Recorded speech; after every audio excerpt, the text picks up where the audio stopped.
자, 오늘은 우리 각자 마음의 상태를 점검하자라고 하는 제목으로 은혜의 시간을 좀 나눠보고자 합니다.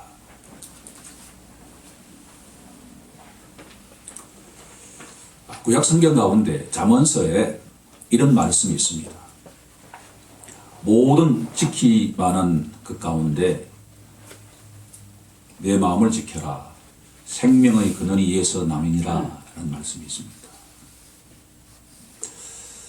왜 마음을 그렇게 지키라고 할까? 마치 아담과 화에게 에덴 동산을 지키라고 했던 것처럼 오늘 모든 사람들에게 내 마음을 지키라. 왜냐하면 그 마음이 생명의 근원이 되기 때문이다 라고 말씀하십니다. 잠언서의 또 한 구절을 보면 하나님께서 우리에게 원하시는 하나가 있는데 천지 만물을 창조하시고 구속하신 하나님께서 우리에게 간절하게 원하시는 게 하나가 있으면 딱 하나가 있습니다. 내 아들아 내 딸아 내 마음을 나에게 달라 라고 말씀하십니다. 너희 마음이 눈에 보이는 것, 일시적인 것, 이 땅의 것, 이 세상적인 것에 두지 말고 눈에 보이지 않지만 영원한 것 하나님께 달라라고 말씀하고 있습니다. 왜 이렇게 하나님 아버지께서 우리의 마음을 그렇게도 원하실까라고 질문하는데 오늘 본문 속에서 예수님께서 그 이유가 무엇인지를 우리에게 정확하게 알려주고 있다라는 겁니다. 누가복음 17장 20절 이하에 가보면 어떤 바리새인이 예수님께 이렇게 질문합니다. 하나님의 나라, 천국이 언제 임합니까? 라고 질문을 하자 천국은 눈에 보이게 임하는 것이 아니다. 여기 있다 저기 있다 라고 믿지 말고 하나님의 나라 곧 천국은 우리 안에 있다 라고 말씀하고 계십니다. 즉 천국은 우리의 마음의 상태에 의해서 결정된다라고 하는 것을 알 수가 있습니다. 하나님이 원하시는 것은 이 땅에서 자신의 자녀들이 천국을 누리기를 원하신다라는 겁니다. 그러면 어떤 마음의 상태가 될 때 하나님이 통치하시는 천국이 임할까라고 질문한다면 우리는 사활을 걸고 우리의 마음의 상태를 점검하고 성찰하지 않을 수가 없다라고 합니다. 이제 본문 속에 한번 들어가 보도록 하겠습니다. 예수님께서 모든 동네 사람들에게 선포하신 말씀은 너희의 마음의 상태는 네 가지로 나뉠 수가 있다라고 말씀하십니다. 첫 번째 상태는 길가 밭과 같은 상태입니다. 본문 5절에 보시면 씨를 뿌리는 자가 그 씨를 뿌리러 나가서 뿌릴새 더러는 길가에 떨어지매 밟히며 공중의 새들이 먹어버렸고 이 구절에서 가장 우리가 주목해 보아야 할 단어는 밟히며라고 하는 단어입니다. 우리 마음의 상태가 길가 밭과 같은 상태가 되면 세상의 모든 사상들이 이 마음속에 들락날락하기 때문에 하나님의 말씀이라고 하는 씨앗이 얼마나 소중한지 그 말씀 속에 얼마나 기쁨과 생명이 있는지를 알지 못하기 때문에 그 말씀이 밟히기 시작한다라는 겁니다. 제자들이 이 말씀의 문자적인 의미는 이해할 수 있는데 주님 이것의 영적인 의미가 무엇입니까? 라고 질문을 하니까 예수님께서 이렇게 설명하고 있습니다. 우리 다 함께 본문 12절을 한번 합독해 보도록 하겠습니다. 시작. 길가에 있다는 것은 말씀을 들은 자니 이에 마귀가 가서 그들이 믿어 구원을 얻지 못하게 하려고 말씀을 그 마음에서 빼앗는 것이요. 저는 우리가 만약에 길가밭의 상태에 있다라고 한다면 그 마음은 빼앗긴 마음이라고 정의해 보고자 합니다. 첫 번째 갈로의 정답은 빼앗긴이라고 하는 단어입니다.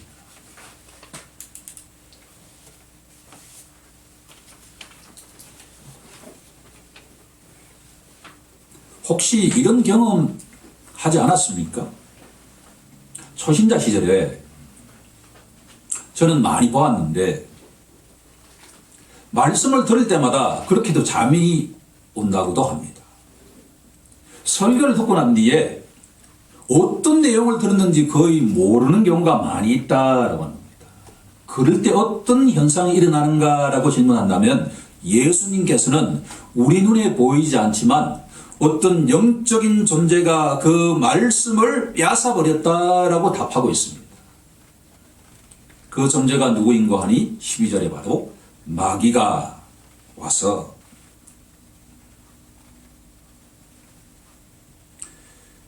말씀을 그 마음에서 빼앗는 것이요.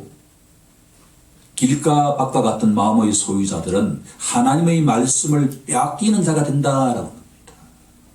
흥미로운 사실은 마귀가 왜 그 하나님의 말씀을 빼앗아갈까라고 질문한다면 믿고 구원하지 못하게 하기 위한 것이다. 말씀이 내 마음판에 뿌리를 내지 못했는데 어떻게 내가 예수를 믿을 수 있겠으며 예수를 믿지 않는데 어떻게 구원이 임할 수가 있겠습니까? 따라서 혹시 우리의 마음의 상태가 길가밭과 같은 마음의 상태가 되면 언제든지 아무리 우리가 하나님의 말씀을 많이 듣는다 하더라도 누군가에 의해서 그 말씀이 빼앗기는 상태가 된다라고 하는 것을 기억해야만 할 것입니다. 두 번째 마음의 상태로 한번 넘어가 보고자 합니다. 돌밭입니다. 누가복음에는 한 단계 더 나아가서 바위 위라고 정의하고 있습니다. 6절에 보시면 더러는 바위 위에 떨어짐에 삭이 났다가 습기가 없으므로 말랐고 라고 되어 있습니다.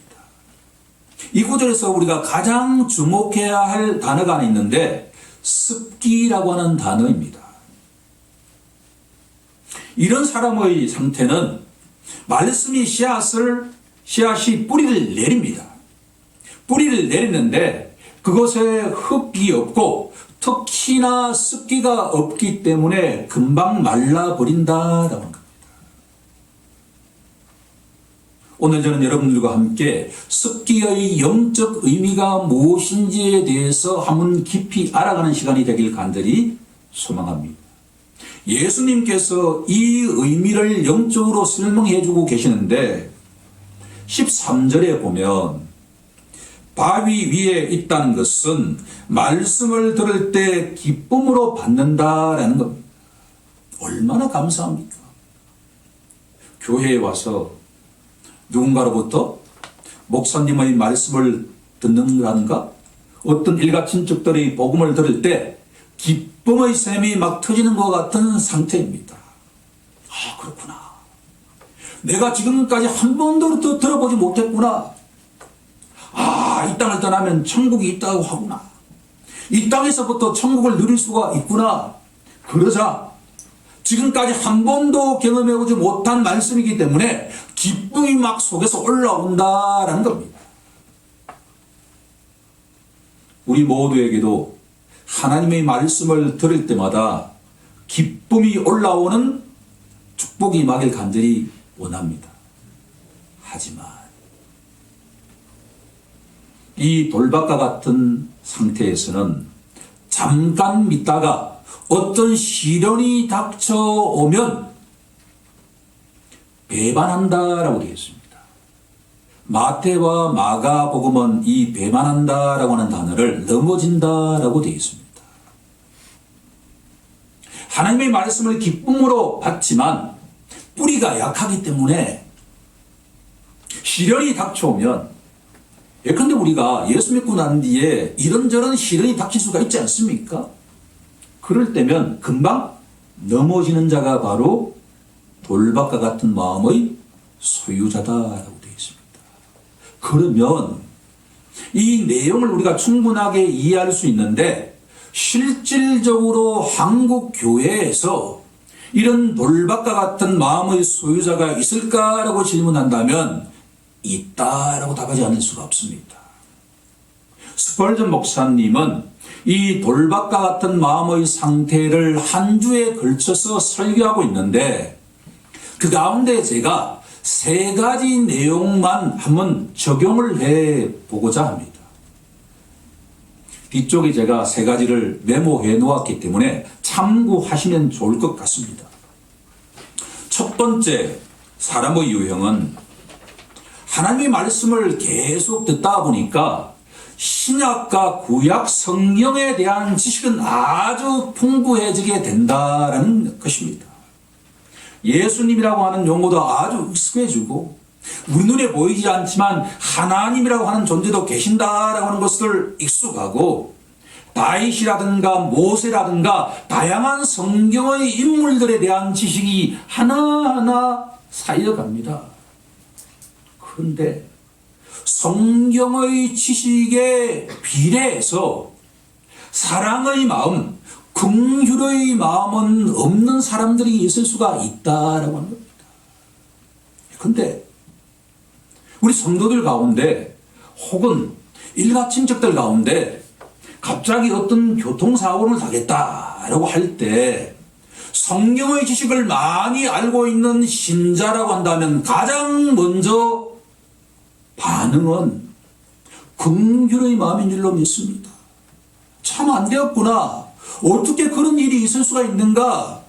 그러면 그 영혼을 향해서 따뜻하게 손을 잡아주면서 위로를 하는 것이 정상임에도 불구하고, 성경의 지금 그렇게도 많이 알지만 누군가 슬퍼할 때 위로해 줄지 모르고 누군가 기뻐할 때 함께 기뻐하지 않는 사람이라고 한다면 그 사람은 바로 메마른 신앙의 소유자이고, 예수님께서는 그런 성도들을 바로 돌박과 같은 마음의 소유자라고 진단할 수가 있다라고 하는 겁니다.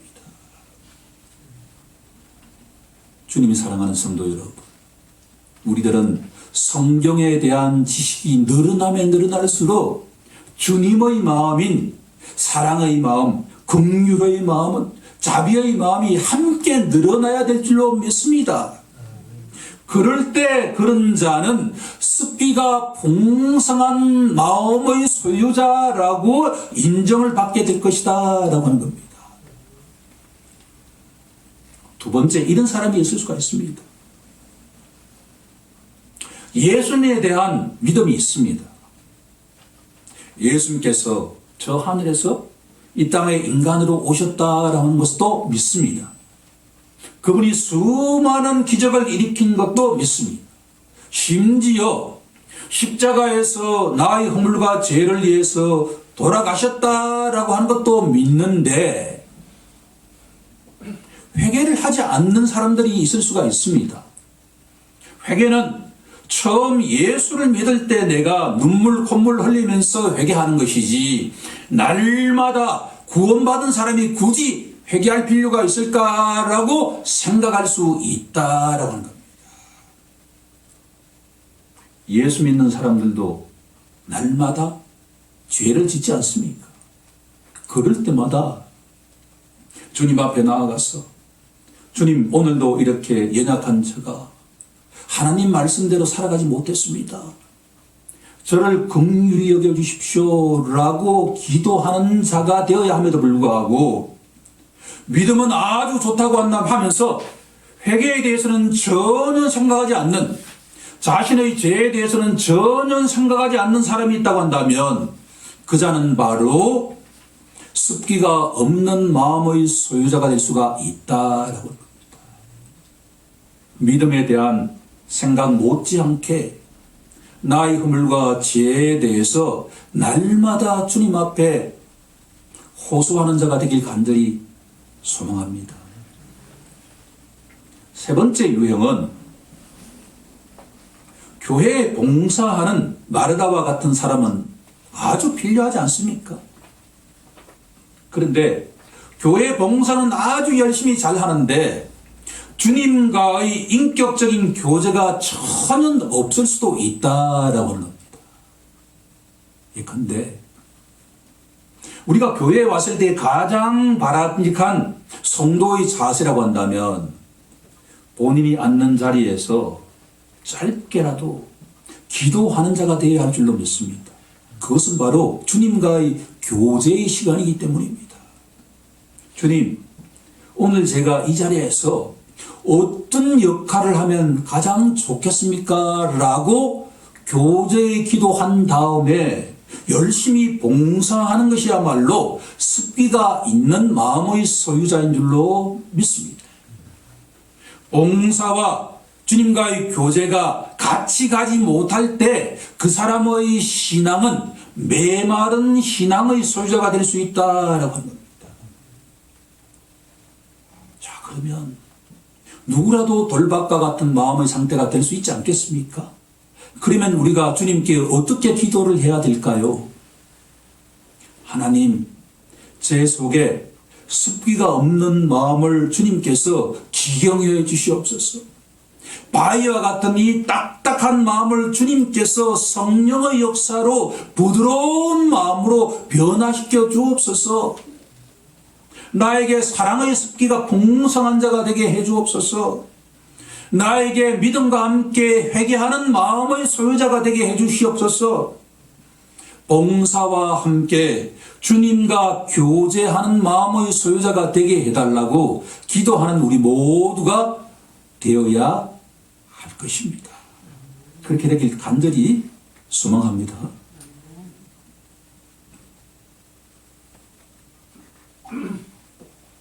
세 번째 마음의 상태는 가시떨기입니다.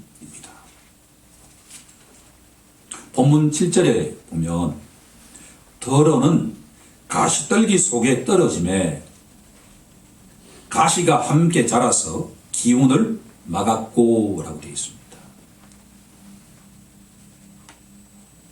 어릴 때 외가댁에 가게 되면 어떤 과실나무가 있는데 그 과실나무에 가시덩굴이 쭉 올라가게 되면 외할머니 말씀이 이걸 이렇게 제거해 주지 않으면 과실나무가 제대로 자랄 수 없다라고 하는 말씀이 지금도 기억에 선합니다. 어떤 과실나무가 제대로 자라기 위해서는 거기에 함께 가시나무가 자랄 때는 그것을 제거해 줘야 된다. 그 가시나무가 모든 영양분을 다 빨아들이기 때문에 그 과실나무가 과실을 맺기 어렵다는 내용입니다. 이 말씀에 대해서 예수님께서 어떻게 풀이해 주고 계시냐 그러면 우리 다 함께 본문 14절을 한번 합독해 보도록 하겠습니다. 14절입니다. 시작. 가시떨기에 떨어졌다는 것은 말씀을 들은 자이나 지내는 중 이생의 염려와 재물과 향락의 기운이 막혀 온전히 결실하지 못하는 자요. 우리 마음의 상태가 만약에 가시떨기와 같다라고 한다는 것은 저는 이렇게 정의해 보고자 합니다. 탐심에 사로잡힌 마음이라고 말입니다. 세 번째 반로의 정답은 탐심, 탐욕이 되겠습니다.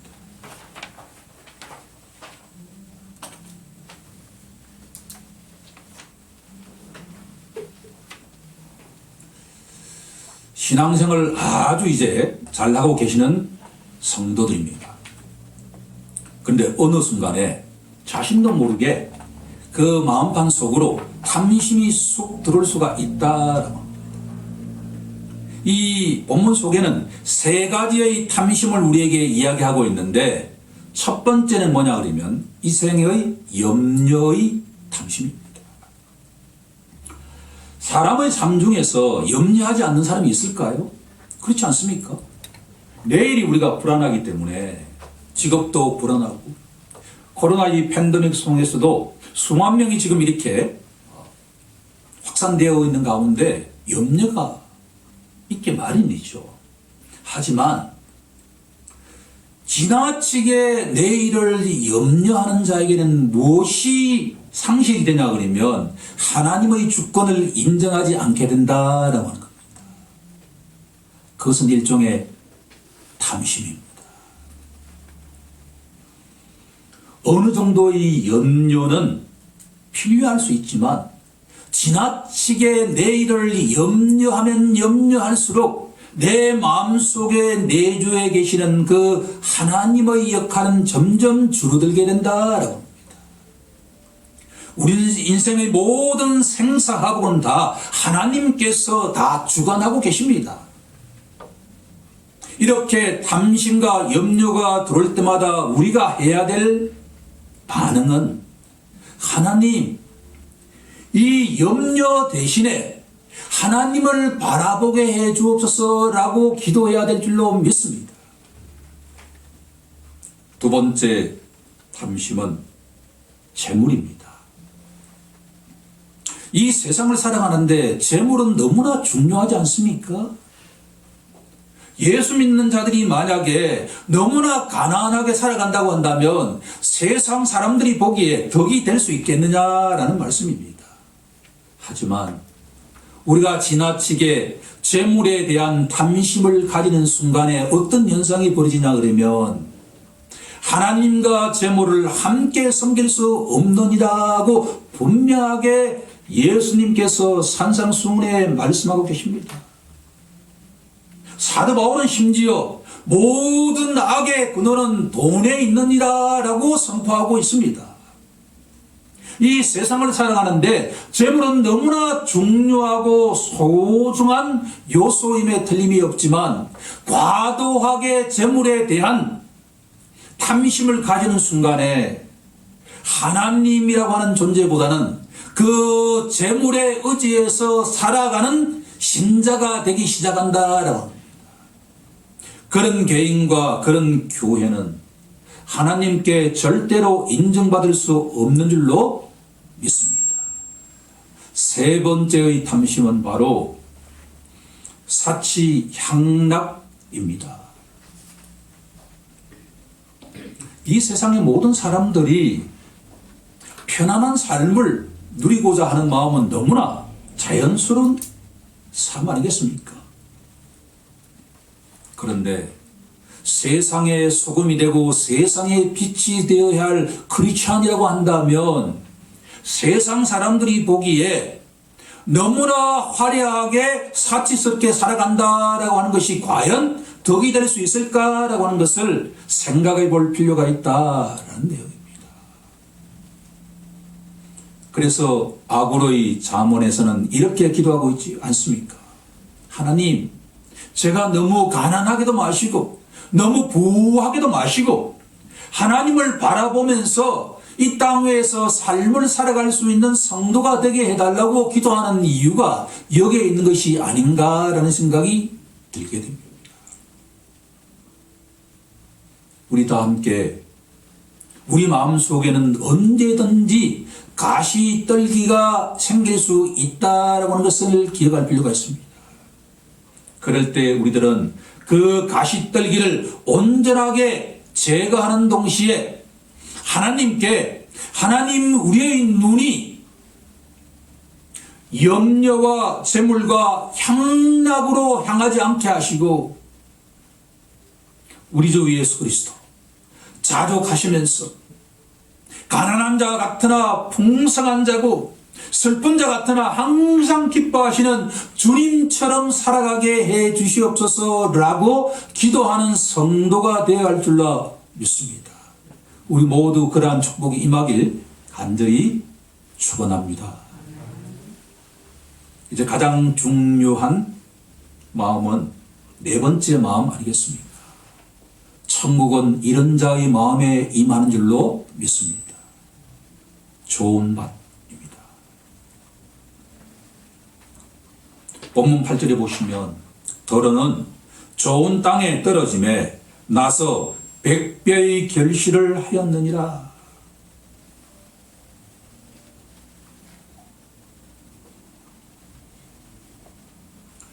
이 말씀을 묵상하면서 놀라운 깨달음을 얻게 되었습니다. 만약에 나의 마음의 상태가 좋은 밭의 마음의 상태가 되면 100배의 열매를 맺게 된다는 얘기입니다. 만약에 내가 회심하고서 내 마음의 상태가 천국이 임하는 것과 같은 좋은 밭의 상태가 되면 100명의 영혼들을 주님 앞으로 인도하는 열매를 맺게 된다는 내용입니다.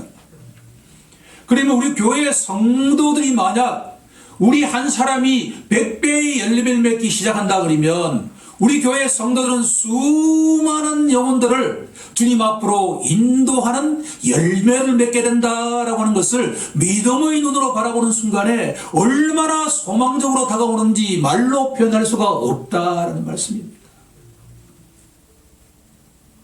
우리 교회 모든 성도들에게 좋은 밭의 상태가 되어서 날마다 천국이 임하면서 100배의 열매 맺는 것 같은 성도와 그 가정과 일터가 되길 간절히 축원합니다.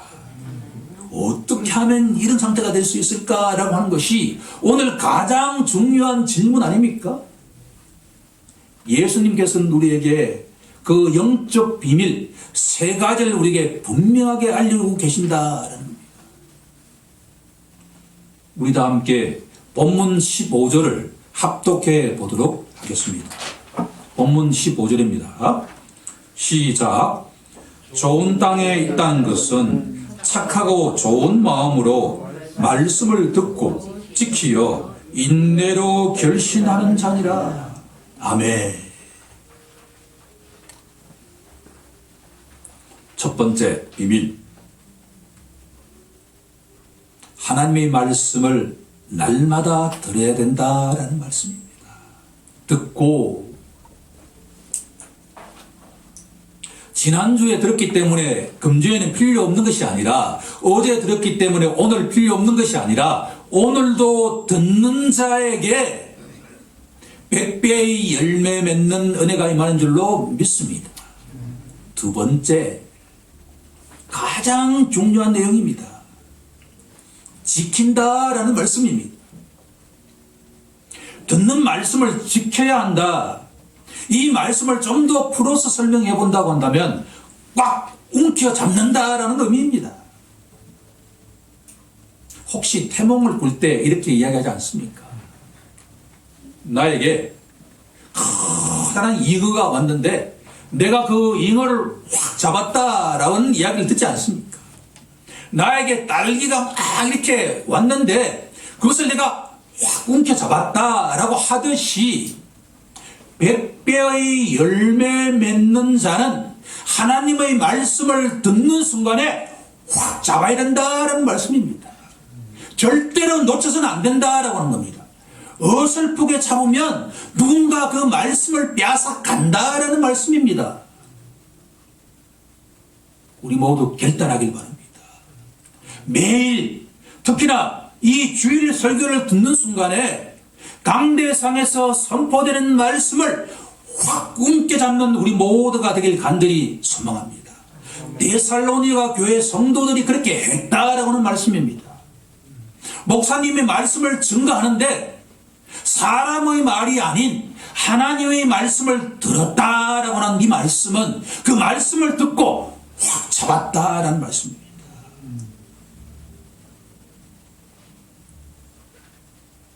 오늘 이 말씀을 확 잡고 계십니까?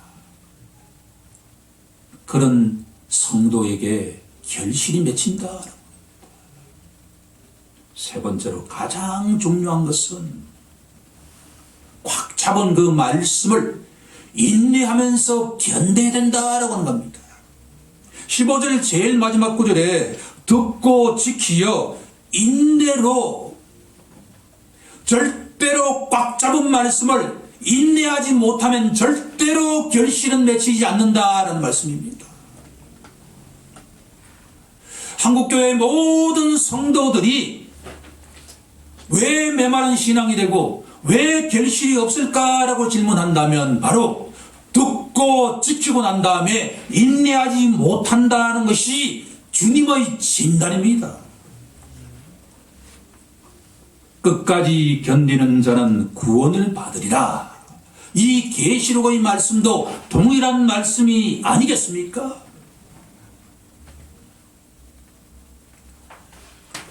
며칠 전에 미생이라고 하는 그 작은 거북이가 이 물에 살다가 산란하게 되면 이렇게 물 밖으로 나와가지고 그 짧은 뒷발을 가지고서 땅을 막 파헤치고 난 뒤에 적절하게 땅이 파헤치면 알을 낳는데 그렇게도 깨끗한 하얀 알을 10개 정도 낳더라고 보니까요. 그리고 그 짧은 뒷발을 가지고서 그걸 다 또 이렇게 땅을 메꿔요. 그 위에 풀을 쫙 올려놓고 처음부터 천은 없었다는 듯이 해놓고 난 뒤에 지키고 있는 거예요. 언제까지? 그 알이 부화될 때까지. 천하미물인 미생이도 자기의 자녀들이 태어날 때까지 인내하고 있습니다. 그러면 하나님의 형상을 받은 자, 아무런 자격 없는데 예수를 믿는 믿음으로 말미암아 하나님의 자녀가 된 자로서 마땅히 지켜야 할 자세는 말씀을 듣고 확 옮겨지고 난 뒤에 그 말씀이 잉태할까지 철저하게 인내하며 지켜야 된다라고 하는 겁니다. 그래야만 내 마음 속에서 성령께서 역사하지 않겠습니까? 나의 돌 같은 마음, 세상에 많은 사람들이 불행에 처해 있는데 나 이 마음은 전혀 긍휼의 마음이 없다라고 한다면 돌 같은 마음 아닙니까? 어떻게 해야 됩니까? 성령님께서, 하나님께서 이 돌 같은 마음을 기경해 달라고 우리 인간으로는 불가능하지만 성령께서 낙수 효과를 통해 가지고 이 돌 같은 마음을 기경해 주시면 나의 마음이 부드러운 마음이 되지 않겠느냐라고 하는 겁니다. 내 속에 탐심이 쑥 들어왔을 때 그 어떤 탐심이든 간에 성령님께서 그 탐심을 제거해 주기까지 내가 인내해야만 하나님께서 역사하지 않겠습니까? 신자에게 가장 중요한 것은 예수 그리스도의 통치인 천국이 임하는 데 가장 중요한 관건은 말씀을 듣고 확 움켜 잡고 난 다음에 성령께서 역사하시는 동안에 잠잠하게 기다리는 어미 닭처럼, 어미 미생이처럼 우리도 인내하며 기다려야 할 줄로 믿습니다. 그럴 때 내 속에 딱딱한 돌 같은 마음이 부드러워지게 되고 내 속에 갑자기 들어온 그 탐심이 제거되는 대신에 오직 믿음의 눈으로 바라보는 예수 그리스도의 그 놀라운 아름다움과 놀라운 선하심과 그 모든 것들을 누리는 천국의 소유자가 된다는 말씀입니다.